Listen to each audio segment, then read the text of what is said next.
Coming up on the Locked On Ole Miss podcast, we talk about the player that is absolutely emerging. The running back room is starting to pop, and we check in on the quarterback competition about what is going on. This is the Locked On Ole Miss podcast.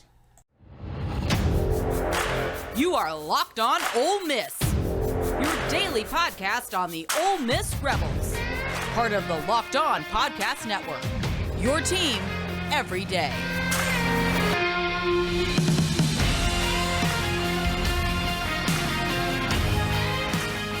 All right, welcome to the Locked On Ole Miss podcast. I am your host, Stephen Willis, and today's episode of the Locked On Ole Miss podcast is brought to you by Stat Hero. Stat Hero is reshaping the way you play fantasy sports, dozens of house-based games to play daily, no sharks, no funky props, just your skill versus the lineups you choose. Sign up today at stathero.com/lockedon. Also, thanks for making Locked On Ole Miss the Locked On Ole Miss podcast your first listen every day. We are free and available on all platforms, including YouTube. So do us a favor, subscribe to the YouTube channel. You can also hit the bell for notifications whenever we release a new video, which is, quite often. And of course, upvote the video itself. Once we hit 1,000 subscribers to the YouTube channel by football season, we will do a live post-game show. The post-game pod will be live, interactive. You can participate in the chat, and it'll be available for everybody to see, so it'll be pretty cool. But we're planning on doing that for football season. All right. Lots to talk about. The first scrimmage of spring football was Saturday. I think that was the 6th practice. You believe we're over a third of the way through spring football. Anyway, it's pretty cool. Earlier last week, Jaxson and Luke Altmyer met the media for the first time. We'll talk about them in the third segment in that quarterback competition. But we want to start out with an emerging playmaker that you're starting to hear pretty consistently. But it shouldn't be any surprise. But Michael Trigg has apparently been really showing out during spring practice and is working on locking up that first tight end spot fairly early. And he is emerging as a true weapon. And in this offense, you remember, with Charlie Weiss Jr. and Lane Kiffin, Harrison Bryant won the John Mackey Award for Best Tight End their last year at FAU. That was 2019. So this kind of thing is not surprising. Charlie Weiss Jr. comes in here, puts in the same offense, the Lane Kiffin offense. I mean, we do what we do. But Charlie Weiss Jr. knows how to work with Lane. He knows what he's looking for, and he knows how to run the offense that he wants. And because of that, the tight end is going to be utilized because, as we've told you many, many, many times before, this offense is about torturing linebackers. There's going to be players that break in front of the linebackers. There's going to be players that break behind the linebackers. There's going to be a play-action pass nearly every play to where the linebackers could potentially have a false step. And it's all designed because of the RPO nature of this system. And because of that, whenever this system has a functional tight end, which we really did not have last year. We were extremely limited last year, and at times our offense sputtered. But this year it looks like we have a legit tight end as a weapon that will be utilized. Now, we're looking at the slot receiver because those two positions work in tandem, and the focus of this offense is going to be in between the hashes on these RPOs to slot receivers and the tight end and the running backs and everything like that.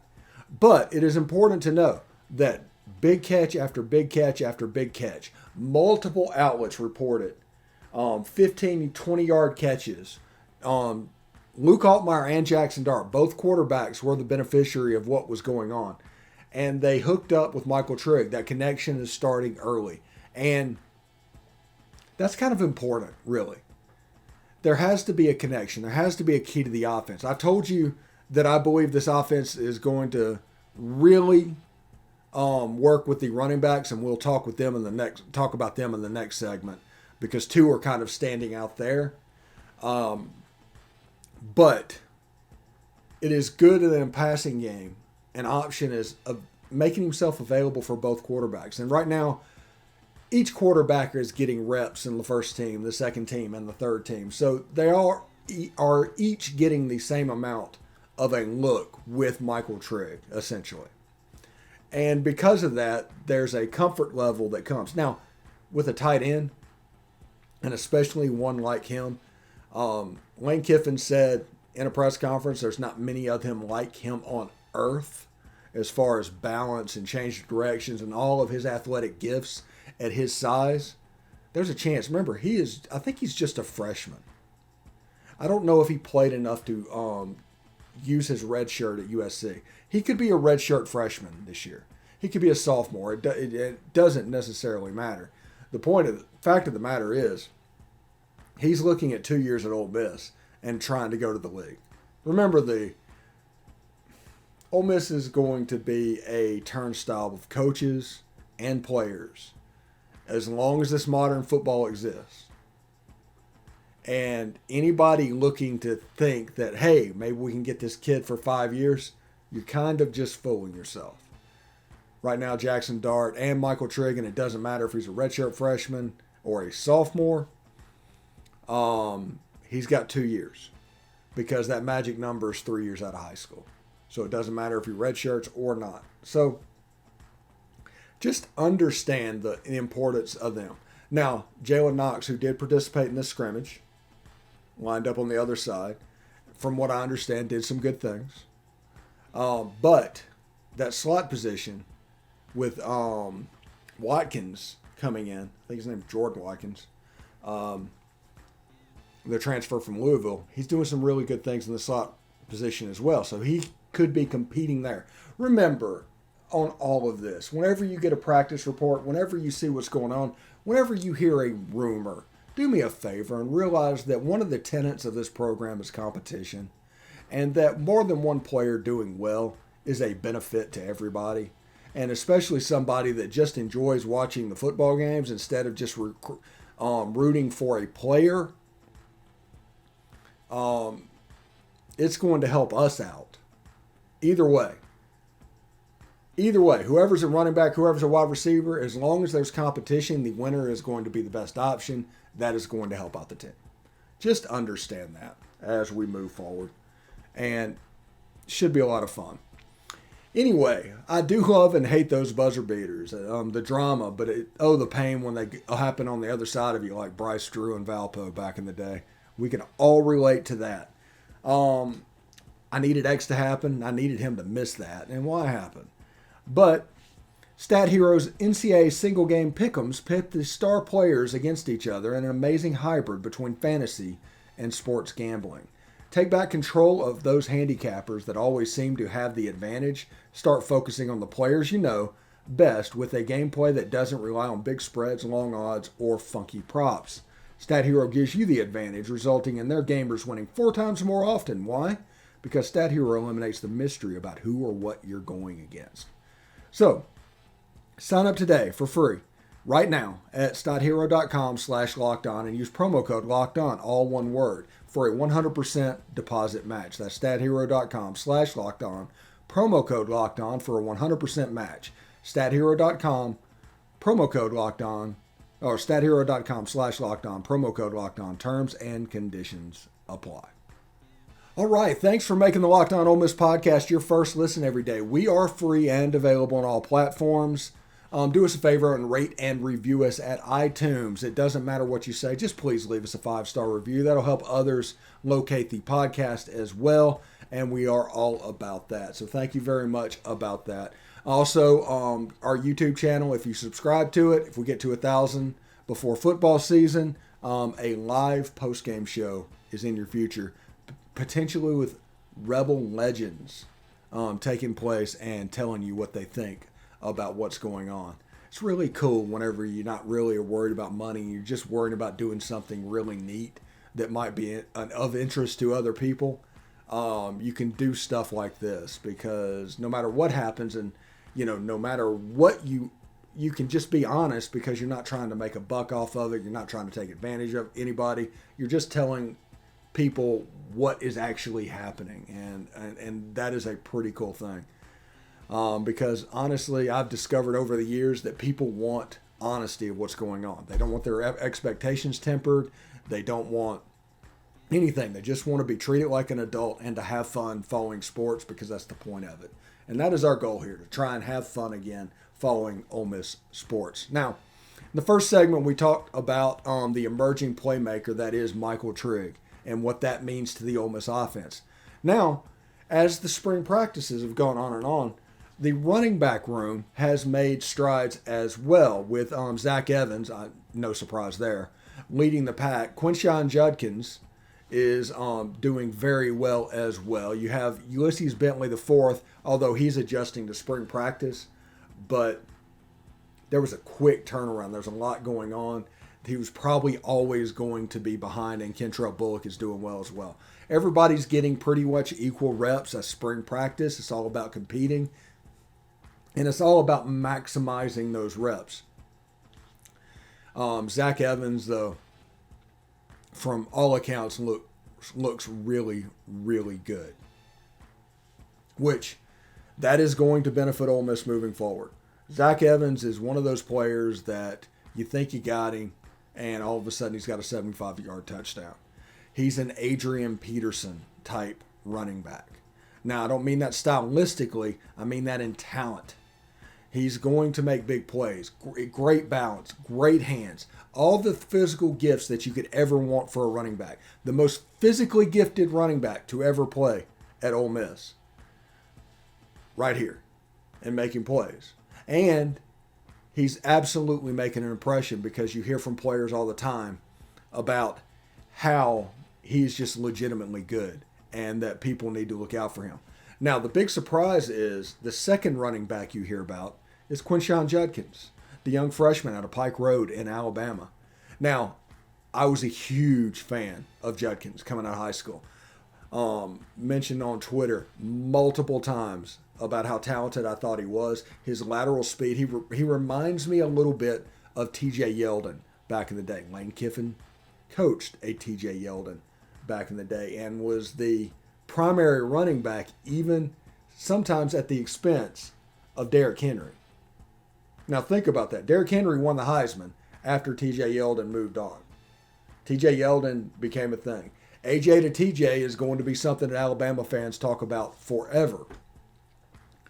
So when I say that a player is similar to T.J. Yeldon, I want you to understand that that is a high-level confidence play. And me talking about that in 2014, it wasn't Derrick Henry that hurt Ole Miss. It was T.J. Yeldon and his shiftiness. And Quinshon Judkins' lateral speed, his side-to-side, is unbelievably impressive for somebody that cut up video for close to a decade. There's not many people that have watched as much film as me. And to tell you that when I looked at that, my eyes kind of popped out a little bit, and I did the cartoon thing of jumping up and down because of how excited I was that he was an option. He wasn't even being necessarily recruited. Alabama's started doing this national thing. Auburn is trying to mimic it, which is leaving the state of Alabama on players that they would normally get kind of an open season on people to go in and get them. It's the dangest thing. It's one of those things where football has changed. And they're willing to take the chance on Ole Miss. Ole Miss just recruited the heck out of him. But Quinshon Judkins is a heck of a player. Now, I don't think he has elite top-end speed. But his lateral movement is really good, and he runs really physical, really hard, and he has excellent vision. So it'll be interesting to see in the spring game what exactly he looks like. How he'll do it. How will it look?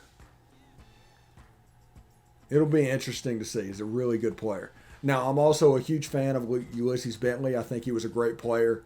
At SMU, all-conference American player, he just is probably going to be slower than most because he has to actually do all the move-in stuff at the same time that practice started. So he's probably a little bit behind. He's a little bit swimming. He's got 500 different things in his head that he has to take care of.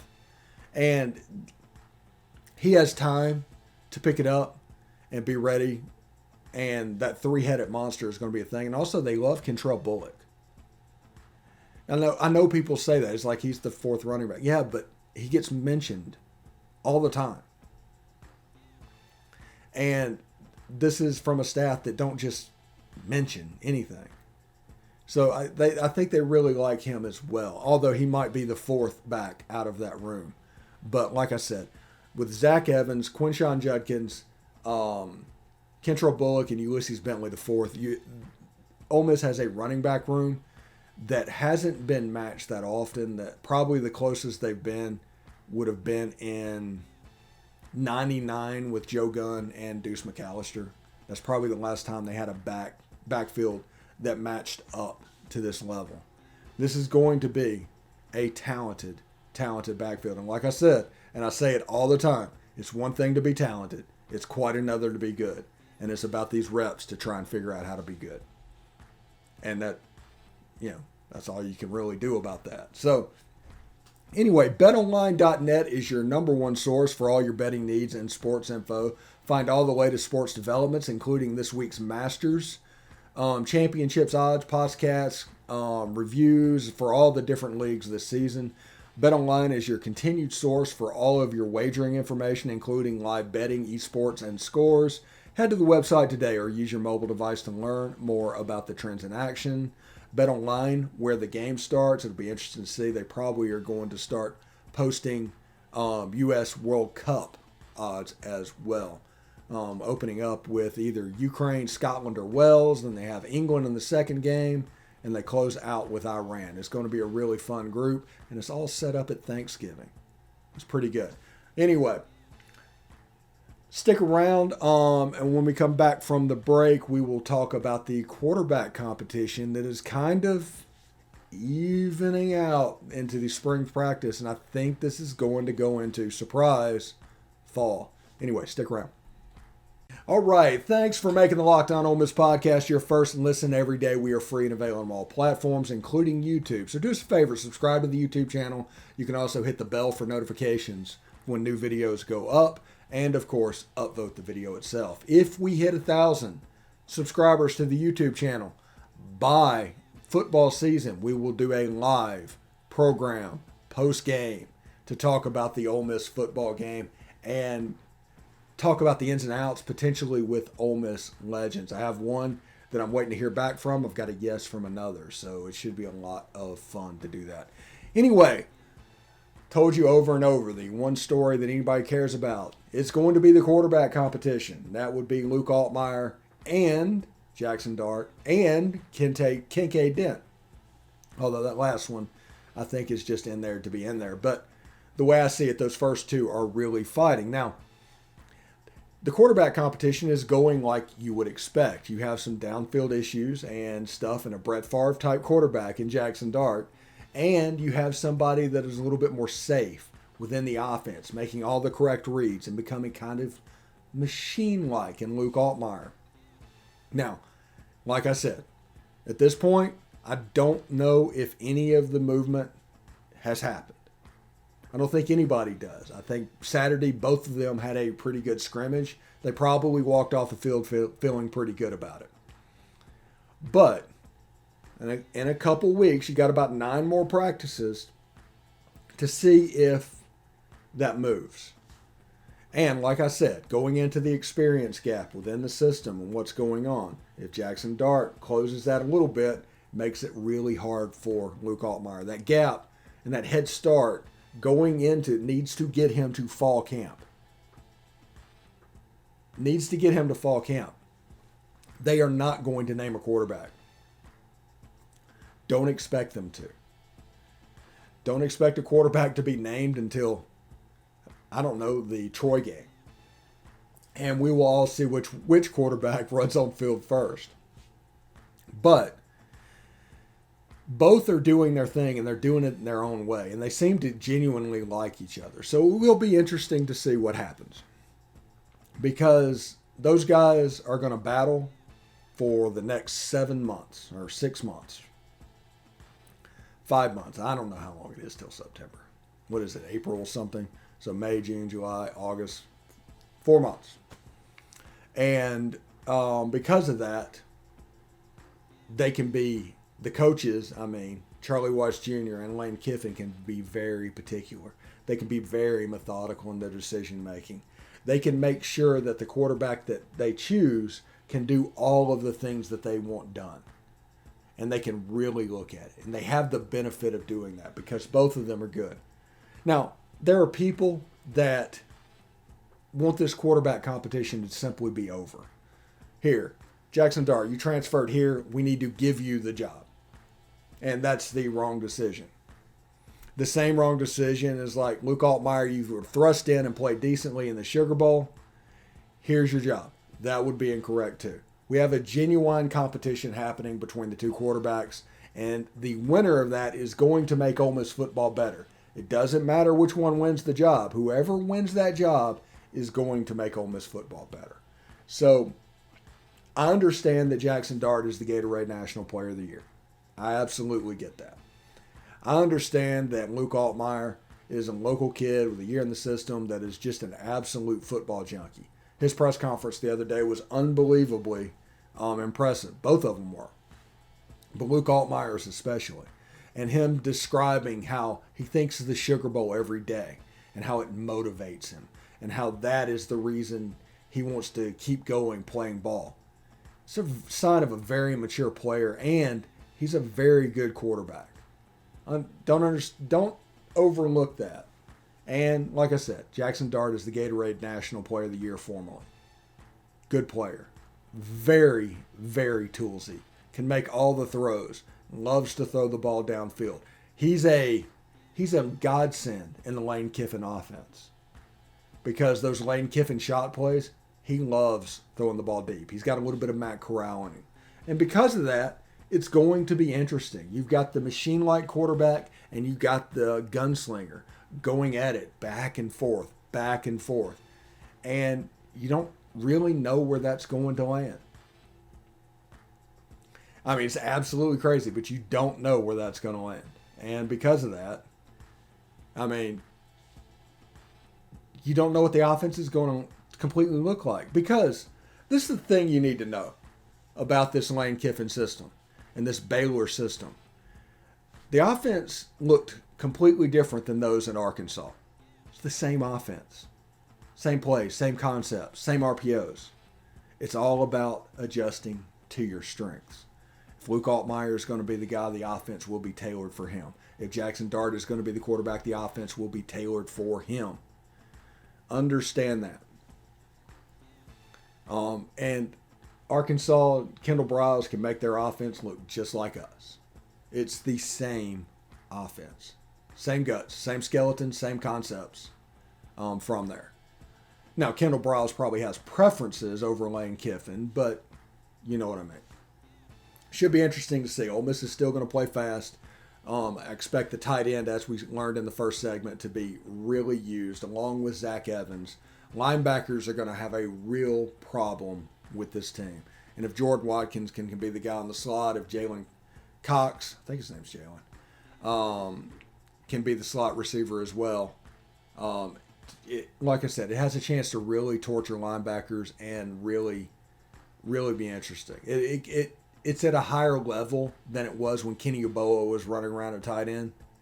So that gives you an idea of where they can go. This could be a lot of fun. I'm serious. This offense could be a whole lot of fun. Anyway, thanks for making the Locked On Ole Miss podcast your first listen every day. Tomorrow we will look at Tuesday's practice, and Derek Vandegrift will talk about the weekend that was. Now make your second listen Locked On NFL Draft. Ryan Tracy and former NFL cornerback Eric Crocker bring the NFL Draft to life every day with insight and analysis on college football prospects and NFL front offices. It's free and available whenever you get your podcast, or even wherever you get your podcast. So tune in for that. Had a lot of fun today. Should be a lot of fun tomorrow when Derek Vandegrift talks about the Kentucky series and Ole Miss winning that. So that was a big win as well. So tune in tomorrow for that. But until then, peace.